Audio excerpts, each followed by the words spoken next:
Hi, everyone. Thanks for being here with us today. Welcome back to day 18 of our Contigo 30-Day Wellness Challenge, where we're challenging you to learn more about mental health and implement some of the wellness strategies that have been presented by all of our amazing Hispanic and Latinx therapists. Today, we are super excited. We are going to have Claudette Mestayer. Claudette is a bicultural, bilingual licensed clinical social worker with a private practice in Oakland, California. Claudette specializes in clients with trauma histories and is dedicated to supporting BIPOC first and second generation immigrants and also the LGBTQIA plus community. Claudette has had the privilege of working at various leading healthcare organizations and nonprofit agencies and has years of experience conducting mental health evaluations for undocumented Latin American immigrants. Claudette received her master's degree in social welfare from UC Berkeley and has been featured on international podcasts, has been a guest lecturer on many occasions at the graduate level, and has been a mental health trainer for Northern California Kaiser Permanente region. She continues to advocate for marginalized and oppressed groups as a speaker about mental health issues in these communities. And as a professional woman of color and second-generation immigrant, she's deeply committed to disrupting intergenerational trauma and the ways of oppression that impact our day-to-day lives. Today, Claudette's going to talk to us about how LGBTQIA issues affect mental health in the Latinx community, as well as how parents can continue to support their LGBTQIA identified children. So we've got the first half in Spanish, and right about the 13-minute mark, Claudette's going to switch over to English. Claudette, thank you for being here with us today. Hola y bienvenidos. Estoy muy feliz de estar aquí con Contigo Wellness para platicar sobre un tema muy importante que afecta la salud mental de la comunidad latina. Hoy voy a estar platicando sobre el impacto de la homofobia en la salud mental de la comunidad LGBTQ. Para los que no sepan, las iniciales LGBTQ se han utilizado para denominar de forma inclusiva a todos los individuos y a las comunidades que se identifican como lesbianas, gay, bisexuales o transgénero, o aquellos o aquellas que tienen dudas acerca de su sexualidad y o su identidad de género. En Latinoamérica, comúnmente se usa el término minorías sexuales. La primera parte de esta plática va a ser dirigida a cómo los padres latinos pueden apoyar a sus hijos que se identifican como LGBTQ. La segunda parte de esta plática va a ser en inglés y va a ser dirigida a la comunidad LGBTQ. En la comunidad latina hay mucha homofobia. La homofobia significa el miedo, discriminación o odio hacia las personas lesbianas o gay o quienes son percibidos como tal. Esta homofobia causa barreras en la habilidad de los padres de aceptar y apoyar a sus hijos LGBTQ. La homofobia en nuestra cultura es un gran problema que afecta la salud de la comunidad LGBTQ y viene del machismo, creencias religiosas, la ignorancia y también del binarismo de género. El binarismo de género es la idea que solo existen dos géneros, niño, hombre masculino y niña, mujer femenino, y de que una persona tiene que encajar estrictamente en una de las dos categorías. La idea que los hombres tienen que estar atraídos a las mujeres o que las mujeres tienen que ser atraídas a los hombres vienen del binarismo de género. Estas barreras y pensamientos causan estigma social para la comunidad LGBTQ. El estigma social significa el estatus social y estereotipos negativos de una persona o grupo basándose en sus características percibidas que separan a la persona o grupo del resto de los miembros de la sociedad. El estigma social afecta todos los aspectos de la vida de una persona. Afecta la salud mental, la salud física, el tratamiento en el hogar, entre amigos, en el trabajo, en la calle, en todas partes de la vida. Este estigma social impacta la salud mental porque causa mucho estrés. La persona no se siente libre de ser como es y viven con miedo de las consecuencias de ser abiertos sobre su sexualidad. En los países latinos, mucha gente sufre tanto por este estigma social que hasta buscan asilo en los Estados Unidos. Pero la homofobia también es un gran problema en este país, especialmente en nuestra comunidad. A veces, cuando un padre se da cuenta que su hijo es gay, no sabe qué hacer y piensa que es algo malo. A veces esos pensamientos causan que los padres rechacen a sus propios hijos. El rechazo por ser LGBTQ es algo muy doloroso para los hijos. Impacta la autoestima de la persona y puede causar depresión, ansiedad y otros trastornos de salud mental. Muchas veces las minorías sexuales son atacados, juzgados, criticados y acosados por la sociedad y por su propia familia. Y esto impacta negativamente la salud mental y causa estrés crónico. Por estas razones, en la comunidad LGBTQ hay muchos más casos de suicidio. El riesgo de suicidio aumenta 30% en jóvenes latinos LGBTQ. Este tratamiento a la comunidad LGBTQ muchas veces viene de creencias religiosas. Los padres piensan que es un pecado y que es algo que sus hijos están eligiendo o que pueden cambiar. A veces los padres piensan que los hijos necesitan ayuda en cambiar esta parte de su identidad y los mandan a platicar con un sacerdote o hasta los mandan a las terapias reparativas o de conversión para cambiar o tratar de cambiar la orientación sexual de sus hijos. Estas terapias causan mucho daño. La persona gay siente vergüenza y odio a ellos mismos. La verdad es que no es posible cambiar tu identidad sexual. Es algo que es parte de la persona. Estas terapias han sido criticadas por todas las organizaciones de salud mental como ineficaces y son perjudicantes. Si tu religión te dice que ser LGBTQ es algo malo, debe de preguntarse si Dios se equivoca. Si Dios es amor, el rechazo va en contra de eso. La homosexualidad y la religión no tienen por qué estar en conflicto. Es entendible que muchos lo consideren incompatibles, pero es un efecto no tanto de la fuerza del odio, sino de la influencia de la tradición. No es fácil quitarse creencias antiguas o enfocarse en pasajes bíblicos que nos han enseñado de parte de la iglesia. Seguir creyendo estas cosas es como detener el tiempo y que los avances de la ciencia y el conocimiento no significan nada. Seguir viendo a gays, lesbianas y bisexuales como pecadores es una decisión, es una elección. Es más importante elegir el amor, entendimiento y ofrecerles a sus hijos ese amor de padre incondicional. A veces los padres también piensan que los hijos son atraídos al mismo sexo porque quieren rebelarse o porque están enfermos o han sido abusados. Esto también es incorrecto.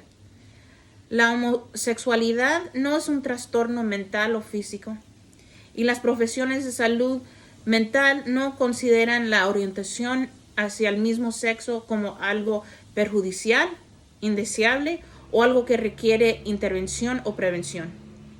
Es parte esencial de la identidad de una persona, tal y como la orientación heterosexual lo es para una persona heterosexual.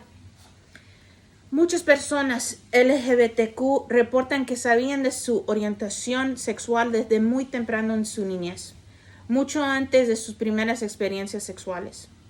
Otras personas no identifican su orientación sexual o identidad de género hasta más adelante, en la madurez o edad adulta. Es incorrecto que supongas que una persona es muy joven o mayor para declararse LGBTQ. Todas las organizaciones profesionales de salud más importantes han reconocido por mucho tiempo que ser lesbiana o gay no produce obstáculos inherentes para tener una vida feliz, saludable y productiva. Y que la inmensa mayoría de las personas lesbianas y gay funcionan bien en todo tipo de instituciones sociales y relaciones interpersonales.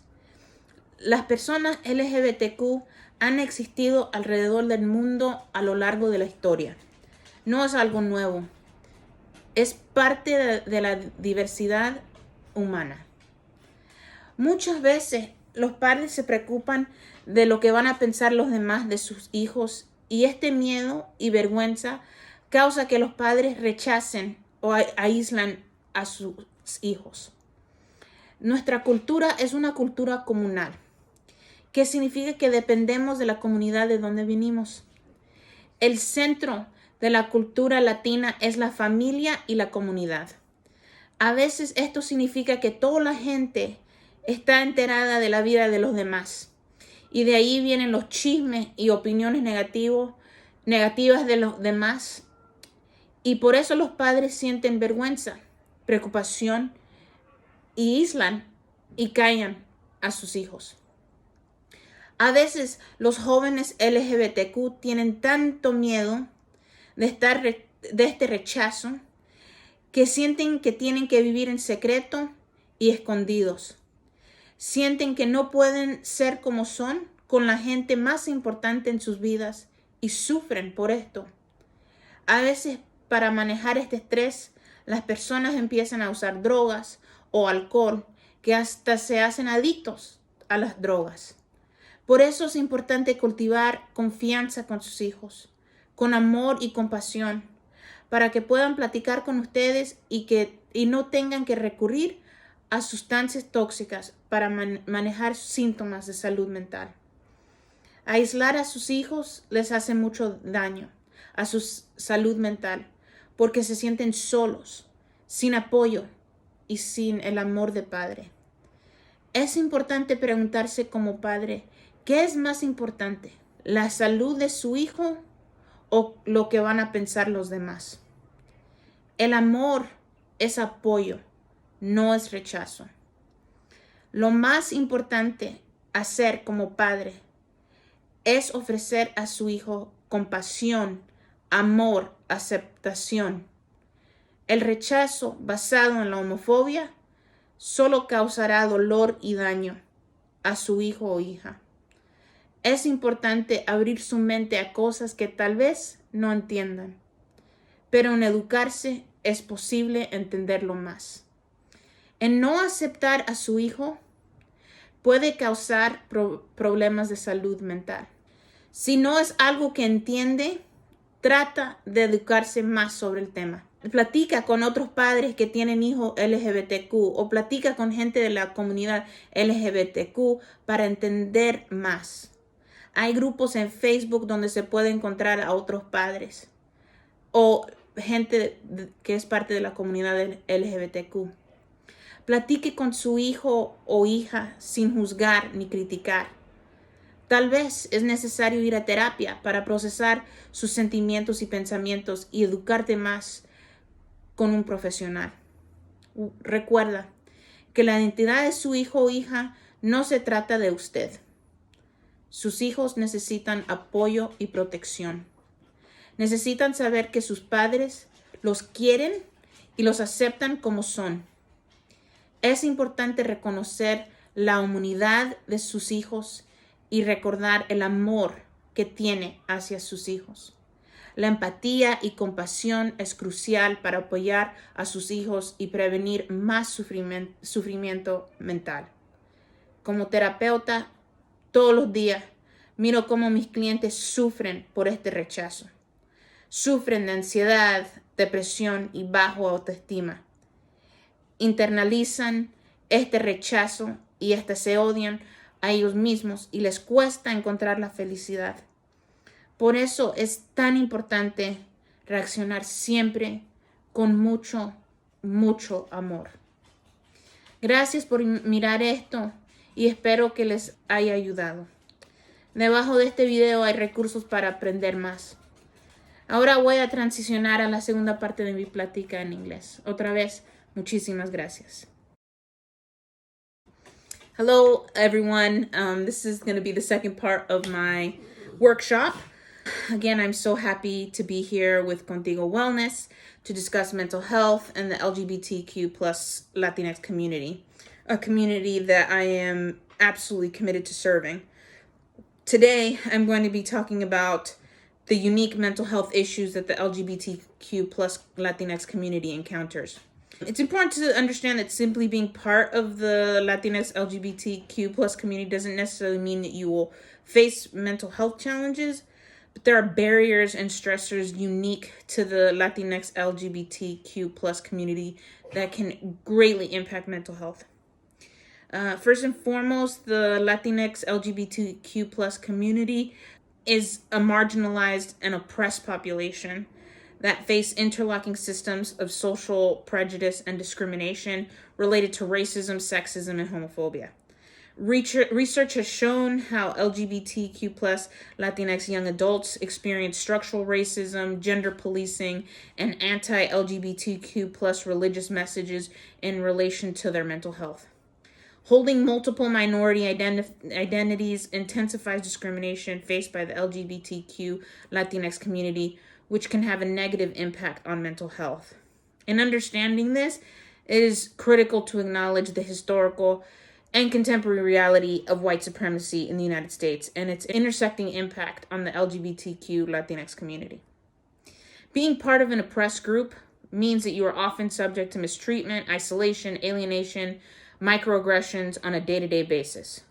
The stigma and discrimination LGBTQ plus and Latinx individuals may face from family, friends, society, and culture can increase risk for mental health challenges. Stigma and negative treatment impact your sense of self, can cause anxiety, depression, and other mental health issues. As a trauma therapist working with the Black, Indigenous, and people of color, and LGBTQ plus community, I see the effects of this on individual mental health on a regular basis. Being LGBTQ plus in the Latinx community has its unique difficulties. Latinx culture and tradition is highly influenced by the church and Christian religion, which has a history of condemning homosexuality. This greatly affects the way Latinx families feel and respond to the LGBTQ community. Parents may often have beliefs that being gay is a sin and think that their children are choosing a sinful lifestyle and have beliefs that they can change their sexual orientation. Latinx parents may also think that it's simply a phase or that their children are confused or being rebellious. They may think that their child is sick or that they have been sexually abused. They may assume that their child is too young or too old to identify as gay. And when I say child, I don't mean young child. I mean just child of parents. But in the end, all of these beliefs are misconceptions, often rooted in traditional religious beliefs that are conveyed to the Latinx LGBTQ plus community, which further alienates them. Parents often think that their children or family members that identify as LGBTQ need help to change this part of their identity, and will send them to speak to a priest or to conversion therapy to try to change the sexual orientation of their children or family member. These therapies are extremely damaging and can make the person feel intense shame and self-hate and confusion. The LGBTQ individual internalizes these negative messages and can begin to believe that something is wrong with them and that they need to change or that they even can change. The person does not feel free to be who and what they are and live in constant fear.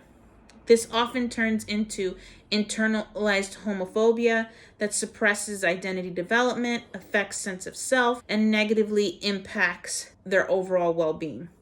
The truth is that it is not possible to change your sexual identity. It is part of who you are, and these types of therapies and interventions have been criticized by mental health organizations as harmful and extremely damaging. It is really important to understand that religious beliefs around sexual orientation and gender identity in our community are rooted in colonialism. When Spaniards colonized the Americas, they used the Catholic religion to control the indigenous population. Many indigenous groups had very different beliefs around gender and sexual orientation, and actually had multiple gender categories and more fluid beliefs about sexuality, but these beliefs were condemned by the church and by the Spanish. And I say this is not about criticizing religious beliefs.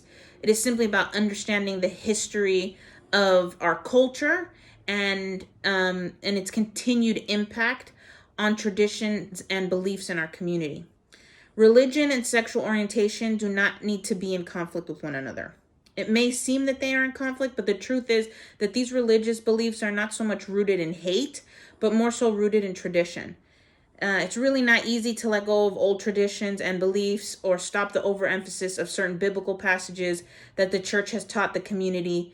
But at the end of the day, continue to believe that being gay is sinful is a choice. It is a decision that the person is making to believe that being gay is sinful. It is a decision that the person is making. And it is continuing to live in the past and allowing old harmful ways of thinking to impact the present, and deciding that knowledge, research, and science mean nothing.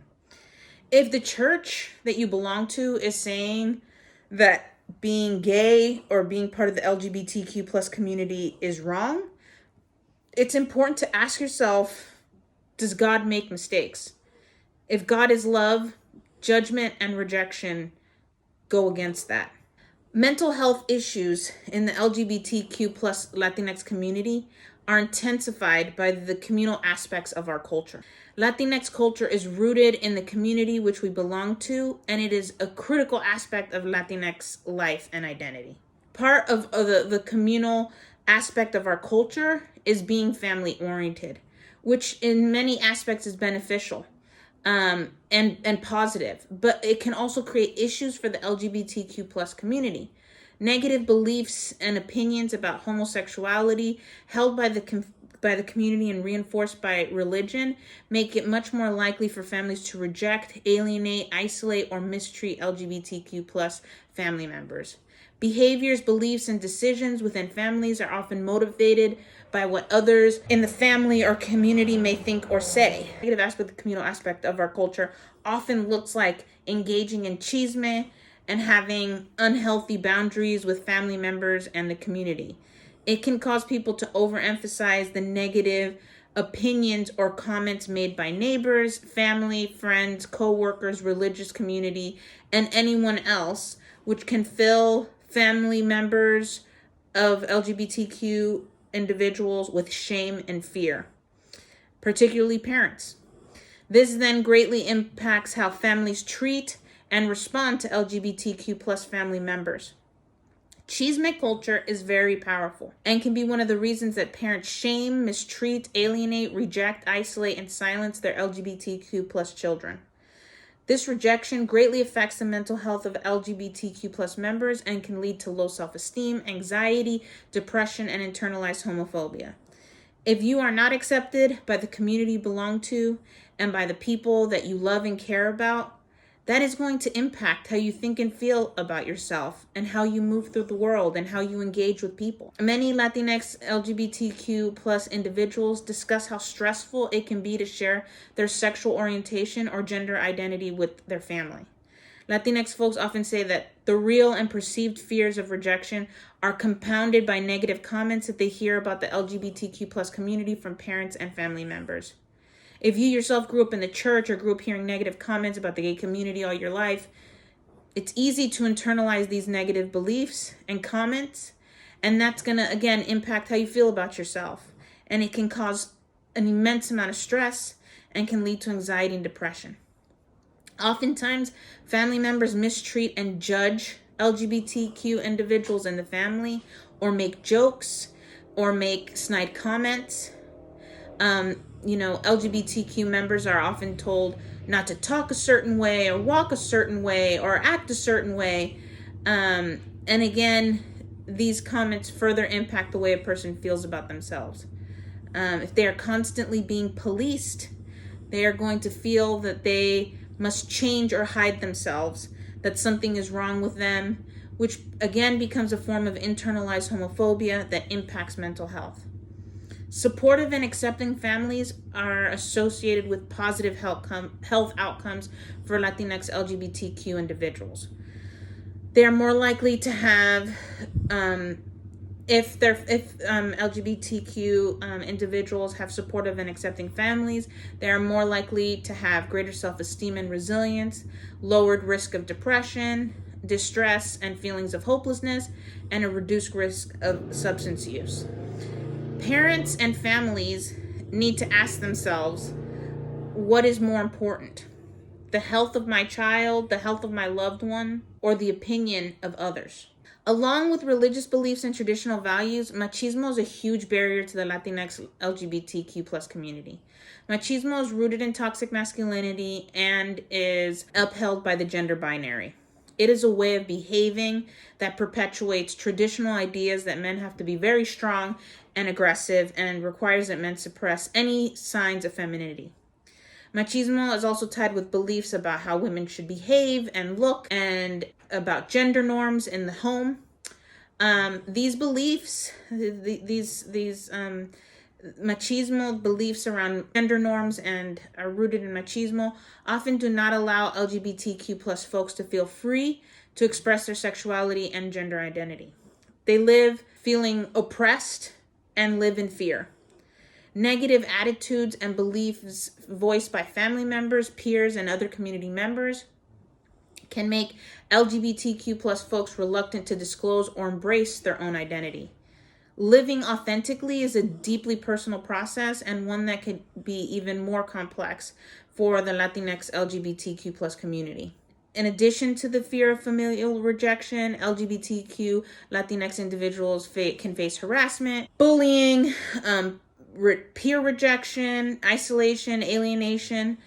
All these things have a major impact on their overall well-being. As a trauma therapist supporting my community, I see how rejection, criticism, misunderstanding, and social stigma impact self-esteem and mental health on a day-to-day, regular basis. People who have consistently experienced these barriers and struggles often struggle to accept, love, and understand themselves because of the constant rejection and social stigma that they have been faced with in their homes and in their communities. The rejection from the people that you love the most is extremely painful. And if it's something that you have consistently experienced from a young age, then it will absolutely take a toll on your mental health and how you feel about yourself. If these are issues that you have faced or that have impacted you as a member of the LGBTQ plus Latinx community, there are some important things to consider. First and foremost, you are not alone. There are so many others with similar stories.